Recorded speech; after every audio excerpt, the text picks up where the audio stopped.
नमस्कार साथियों, प्रेम की बात और फैक्ट्स में आप सभी का एक बार फिर से स्वागत है। उम्मीद करता हूं आप सभी बेहतर होंगे। दोस्तों, पहलगाम हमले के बाद से देश में जिस प्रकार की स्थिति बनी हुई है, ये सब बातें आप सभी को पता है। लेकिन जब प्रधानमंत्री एक पर एक लगातार 4 बैठक करते हैं और उसके बाद जो ब्रीफिंग होती है कि इस देश में जातिगत जनगणना कराई जाएगी, बाकी जो मीटिंग होती है उसके बारे में कोई ब्रीफिंग नहीं की जाती। लेकिन अगर पिछले दिनों के उनके बयानों को अगर आप देखेंगे तो बहुत सारा चीज़ इससे क्लियर हो जाता है। साथ ही साथ इस बैठक के चलते पाकिस्तान किस प्रकार से घबराया हुआ है, इसके बारे में भी बात करेंगे। और अपने देश के अंदर कई ऐसे सारे लोग हैं जो फिर से सरकार से सवाल पूछने के लिए व्याकुल हुए जा रहे हैं, उस पर भी बात करेंगे। तो आइए इस वीडियो को देखते हैं, इसके बारे में चर्चा करते हैं। प्रधानमंत्री की जो बैठक हुई, सबसे पहले उन्होंने सीसीएस की बैठक ली, कैबिनेट कमिटी ऑन सिक्योरिटी। उसके बाद की जो बैठक थी CCEA, cabinet committee on economic affairs. तीसरा जो था सीसीपीए का, cabinet committee of political affairs. और चौथा जो था वो उन्होंने अपने कैबिनेट की बैठक ली थी, जिसके अंतर्गत जो फैसला हुआ था जातिगत जनगणना की, इस पे हुई थी। इसके बाद जो ब्रीफिंग हुई वो आज के मुद्दे के हिसाब से जायज है। बैठक दिल्ली में होती है और इसका असर इस्लामाबाद में होता है, क्योंकि आपने देखा होगा कि उसी रात 2 बजे पाकिस्तान के सूचना मंत्री रात में प्रेस कॉन्फ्रेंस करते हुए दिखाई देते हैं। इसको आप क्या कहेंगे? ये कहीं ना कहीं भारत की कूटनीतिक और जो उसकी रणनीतिक है वो कहीं ना कहीं उसकी जीत है। अब इसको इस प्रकार से भी समझ सकते हैं, अनौपचारिक रूप से प्रधानमंत्री ने एक वॉर कैबिनेट बना दी है, जिसमें प्रधानमंत्री के अलावा रक्षा मंत्री राजनाथ सिंह, गृह मंत्री अमित शाह, तीनों सेनाओं के अध्यक्ष हैं। और साथ ही साथ जो इस देश के सीडीएस हैं, चीफ डिफेंस सर्विस, वो भी इसमें शामिल है। इसके अलावा प्रधानमंत्री ने नेशनल सिक्योरिटी एडवाइजरी कमेटी का पुनर्गठन कर दिया है।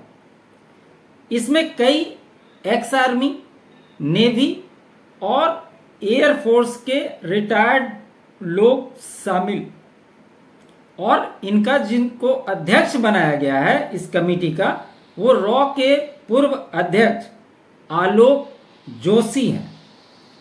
अब तो इस कमेटी की जो बनी है, इसकी अध्यक्षता आलोक जोशी करेंगे।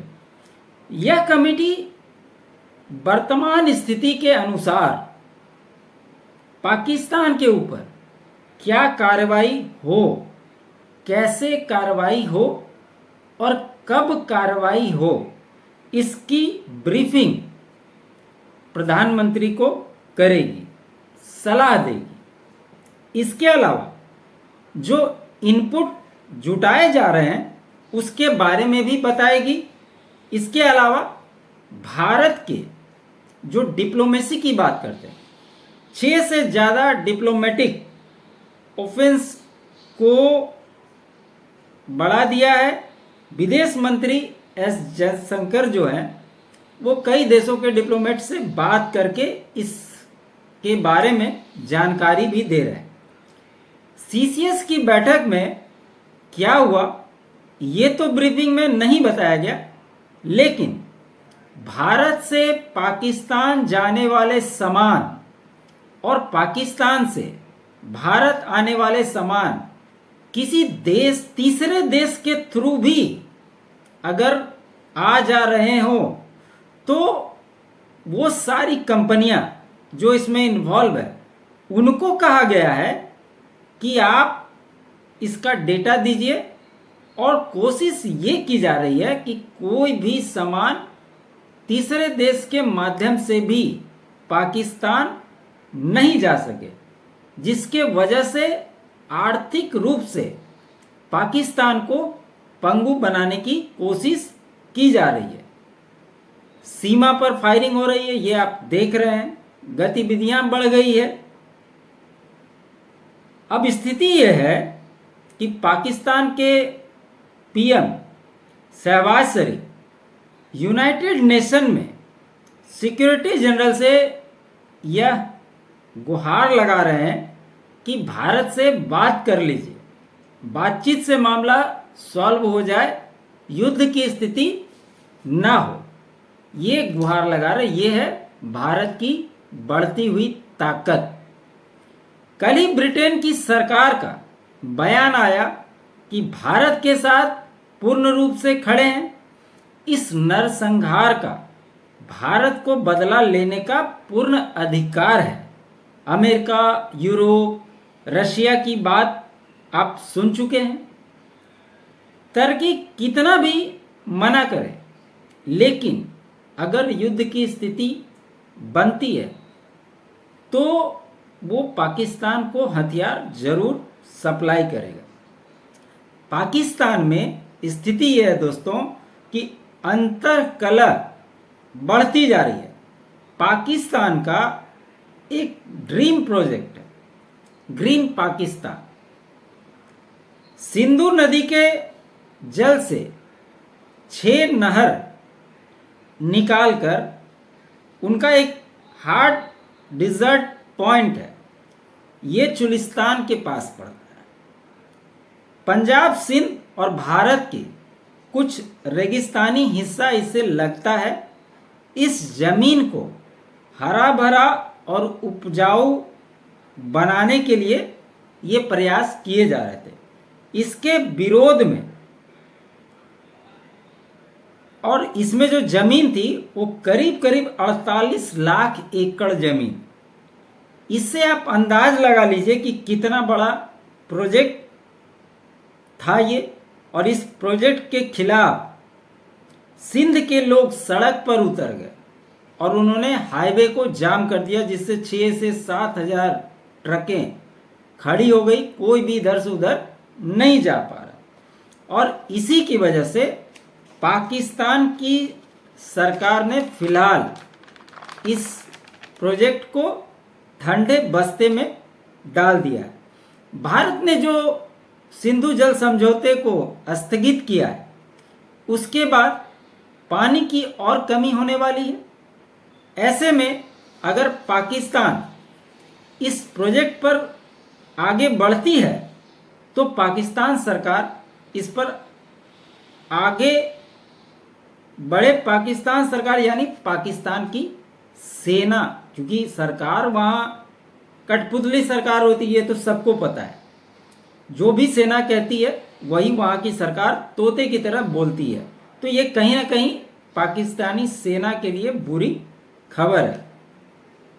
अब सबसे बड़ी बात यह है दोस्तों, बलूचिस्तान से और अफगान बॉर्डर से अगर पाकिस्तान अपनी सेना को हटाएगा तो इधर से भी उसको प्रेशर हो जाएगा, क्योंकि आपने देखा होगा कि किस प्रकार से अफगानिस्तान से और बलूचिस्तान से लगातार पाकिस्तानी सेना पे हमले होते रहे हैं।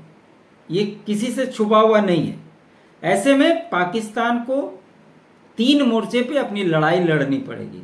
और कहीं भारत की सरकार ने बलूचों को और उन विद्रोहियों को जो पाकिस्तान के खिलाफ लड़ाई कर रहे हैं अगर समर्थन दे देती है तो आप अंदाज लगाइए कि पाकिस्तान की क्या स्थिति हो जाएगी। और जैसा कि मैंने बताया कि इसी के वजह से पाकिस्तान के सूचना मंत्री 2 बजे रात में प्रेस कॉन्फ्रेंस कर रहे हैं और यहां तक कह रहे हैं कि 24 से 36 घंटे के अंदर हम पर आक्रमण कर देगा भारत। अंदाज लगा रहे हैं कि नेवी से आक्रमण होगा, कि एयरफोर्स आक्रमण करेगा या आर्मी आक्रमण करेगी। इस तरह की हरकतें कर रहा है पाकिस्तान। सिर्फ यहाँ पे अभी बैठक हो रही है इसी के वजह से। और जो लोग ये कह रहे हैं कि मोदी जी गायब हैं, मोदी जी क्या कर रहे हैं, उनको बदला लेना चाहिए, तो भैया बदला लेना चाहिए वो तो सबको पता है। तो तुमको बता करके बदला लिया जाएगा कि ताकि पाकिस्तान को पहले से सूचना मिल जाए। और पाकिस्तान को सूचना अगर मिल भी जाएगी तो क्या उखाड़ लेगा, ये तो सबने देखा है। उरी हमले के बाद बालाकोट और जो एयर स्ट्राइक हुआ था, ये आप में से कोई भी भूला नहीं होगा। इस समय जो भारत की तैयारी है, तो कोई ऐसी तैयारी नहीं है कि सारे ऑप्शन को एक बार में इस्तेमाल कर ले। बारी बारी से, धीरे धीरे, स्टेप बाय स्टेप इसको इम्प्लीमेंट करने की आवश्यकता है। वही भारत की सरकार कर रही है। भारत इस नीति पर चल रहा है। वहां की जनता आर्मी के खिलाफ होती जा रही है। अलग अलग राज्यों के झगड़े और बढ़ते जा रहे हैं। भारत अगर बलूचिस्तान और खैबर पख्तूनख्वा में विद्रोहियों की मदद कर दे तो पाकिस्तान के लिए बहुत बड़ी समस्या हो जाएगी। चुलिस्तान में जो है हिकरा नदी का एक सूखा रास्ता है, जिसके किनारे आपको सिंधु सभ्यता की तमाम खंडर दिख जाएंगे। पाकिस्तान में जो स्थिति है, सिर्फ एक निर्णय से, वो सिंधु जल समझौते के रद्द करने से पाकिस्तान बिन पानी के मरने की स्थिति में आ जाएगा। और उसकी फौज में ऐसी घबराहट है कि बड़े बड़े पदों पर और सेना के जो जवान हैं, या तो वो छुट्टी की अपील कर रहे हैं, अगर उन्हें छुट्टी नहीं दी जा रही है तो वो इस्तीफा दे दे रहे हैं। ये स्थिति है पाकिस्तानी सेना के अंदर। वो ये इस युद्ध को लड़ना ही नहीं चाहते। ये बहुत बड़ा अपडेट है। अब जब से ये सूचना मिली है कि भारत की सरकार ने सेना को फ्री हैंड दे दिया है, तब से पाकिस्तान और बौखला गया है। उनको ये कहा गया है भारत के दृष्टिकोण से, टारगेट क्या होगा, टाइमिंग क्या होगा और तरीका क्या होगा, ये सेना खुद डिसाइड करे। ये एक बहुत बड़ी बात है। और जो भी एक्शन होगा, सरकार उसके साथ खड़ी रहेगी।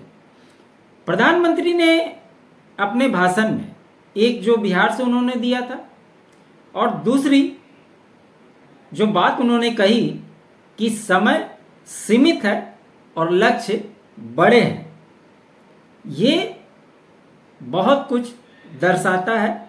वो जैसे जैसे समय बीतेंगे वो आपको समझ में आ जाएगा। अगर आप बात करें 2019 की, तो 2019 की तुलना में 2025 तक भारत और मजबूत स्थिति में आ गया है, क्योंकि उस समय राफेल S-400 जैसे विमान ये भारत के पास नहीं थे। इससे भारत और मजबूत हो गई है। और भारत की कोशिश यह है कि वो डिप्लोमेटिक तरीके से, जिस प्रकार से उन्होंने अपना रुख अपनाया है, आधी लड़ाई तो ऐसे ही पाकिस्तान को हरा दे, और बाकी जो काम है वो तो भारत की सेना करने के लिए तत्पर है ही। इसमें किसी को कोई संदेह की स्थिति होनी नहीं चाहिए। अब ऐसी स्थिति में भारत पाकिस्तान को कमजोर करने की पूरी रणनीति पे काम कर रहा है, और साथ ही साथ एक कहावत है ना कि दुश्मन की कमजोरी और अपनी ताकत जानना बहुत जरूरी है, तभी आप कोई भी कार्य करते हैं तो वो कार्य सिद्ध होते हैं। तो जो लोग ये कयास लगा रहे हैं कि भारत कुछ नहीं कर रहा है, प्रधानमंत्री निष्क्रिय स्थिति में, उनसे ये बात जरूर कहना चाहूँगा कि जैसे इस देश के सारे लोग उनके साथ खड़े हैं, उनके विश्वास के साथ खड़े हैं, आप भी थोड़ा सा इंतज़ार कर लीजिए, आपको भी ये सारी चीज़ें बहुत जल्द दिखाई देगी। लेकिन ऑपोजिशन जिस प्रकार से लगातार बयान दे रहा है, यह बहुत ही दुर्भाग्यपूर्ण है। ये देश का सवाल है, इस पर इस तरह की भाषा कभी भी एक्सेप्ट नहीं की जा सकती। उम्मीद करता हूँ आपको मेरा ये विश्लेषण अच्छा लगा हो, तो लाइक ज़रूर कीजिएगा, चैनल पे नए हैं तो सब्सक्राइब जरूर कर लीजिएगा, वीडियो को शेयर कीजिएगा, और आप चैनल के लिए आप अपना कंट्रीब्यूशन भी दे सकते हैं। QR कोड स्क्रीन पे है, बाकी डिटेल डिस्क्रिप्शन में भी मौजूद रहते हैं। आप सभी का बहुत बहुत धन्यवाद। जय हिंद।